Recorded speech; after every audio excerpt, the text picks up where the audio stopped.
Сабақтың тақырыбы өркениет және әліпби. Жоспар. Бүгінгі сабақта қарастыратынымыз лексикалық тақырып. Латын әліпбиі өркениет жолы қазақ тілінің латын әліпбиі бойынша жаңа емлесі мәтін.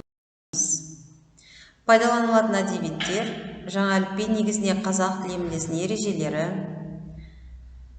2018 жылы 6 желтоқсанда қазақ тілі әліпбиін латын графикасына көшіру жөніндегі ұлттық комиссияның мақұлдаған ережелері және де басқа да әдебиеттер. Жаңа әліпби бізді жаңа мүмкіндіктерге, зор жетістіктерге бастайтыны сөзсіз.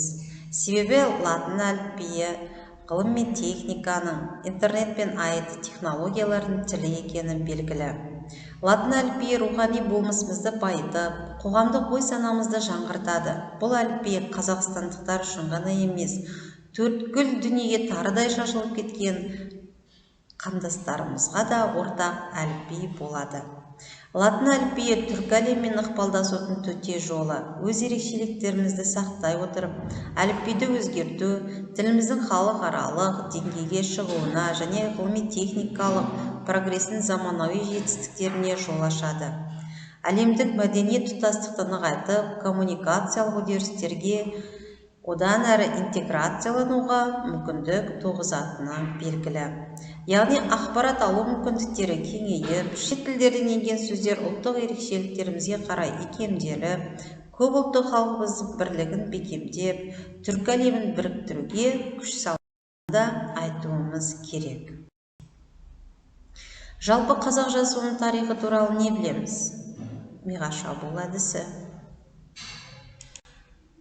Қазақ жазуының тарихы көне түркі жазуы, араб жазуы, қадим жазуы, яғни 16-17 ғасырларда тарихи жылнамалар, құжаттар, Жәдит, Түркістан уәлаяты, Дала уәлаяты газеттері осы жазуды қолданғаны белгілі. Төте жазу, ұлттық жазу жүйесі Ахмет Байтұрсынұлы қалыптастырған. Бұл төте жазу ең алғаш Айқап журналында жарияланып, ел жұртқа жалпы нұсқасы ұсынылған болатын. Және де 1929-1939 жылдар аралығындағы латын жазуы және 39 жылдан бері енгізілген кирилл жазуы. Түркі тілдерінің латын графикасына көшу кезеңдерін атап өтсек. Түрк тілі 1928 жылы латын графикасын қабылдаған. Әзірбайжан 1991 жылы, өзбек халқы 1993 жылы, қарақалпақ халқы 1993 жылы, түркімен халқы 1993 жылы латын графикасына көшкен. Мына таңбалардың атауын аңдасаңыздар. Өзбек тілінің латын графикасына көшуі 31 әріптен тұратын өзбек әліпбиі. Кейін өзгеріске ұшырады. 1995 жылы төмендегі өзгерістерге ұшырады. Қарақалпақ тілінің әліпбиі 1994 жылдың ақпан айындағы нұсқасы және 1995 жылдағы нұсқасы.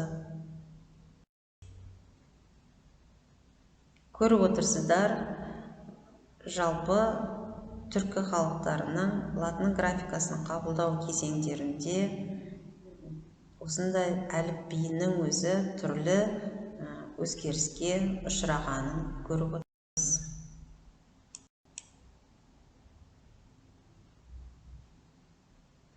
Бұл біздің латын графикасына негізделген қазақ әліпбиі.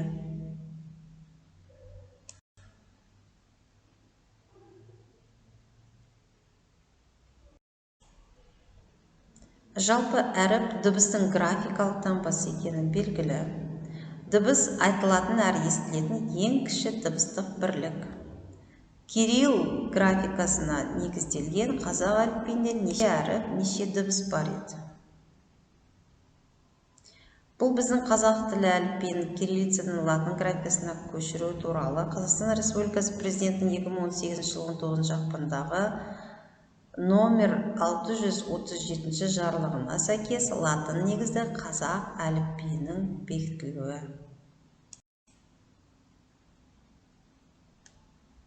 Тапсырма.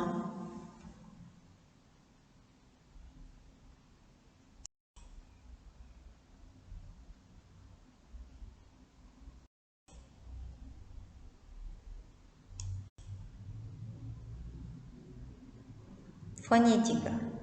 Фонетика бізге белгілі тіл дыбыстарының тілде жасалуын, айтылуын, естілуін зерттейтін қазақ тілінің жалпы тілдің саласы. Фонология тіл дыбыстарының мағынасын ажыратуды, сөзді тануды, сөз бен сөзді айыра білуді қарастырады. Фонология тілдің дыбыстық құрылымын, функционалдық заңдылықтарын зерттейтін тіл білімінің саласы. Ал фонема фонологияның ең кіші бірлігі.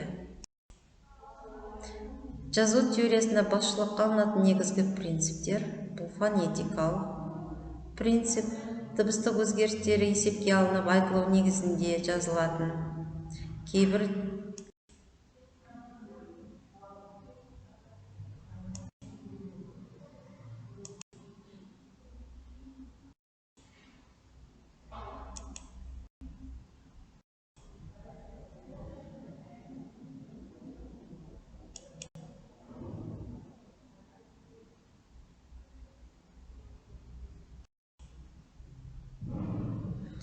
қорыта айтқанда, ұлттық санамыз жаңа емлеге көшуге байланысты өзгеруі тиіс.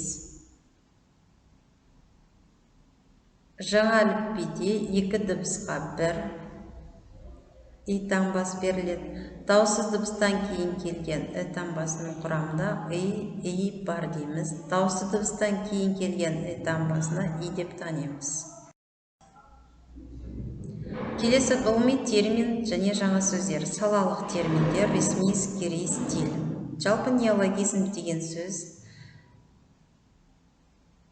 тілге сіңісіп, жалпы халықтық сипат ала қоймаған жаңа сөздер. Мысалы, ғаламтор, лайфхак, селфи. Шет тілдік сөздер жазба тұрпаты түпнұсқасынан үлкен айырмасы болмайтын өзге тілден енген сөздер. Рейтинг, пульт, цифр, заряд. Неологизм шет тілдік сөздерді қолданып, жаңа қазақ әліпби негізінде суреттер бойынша үш сөйлем құрастырыңыз.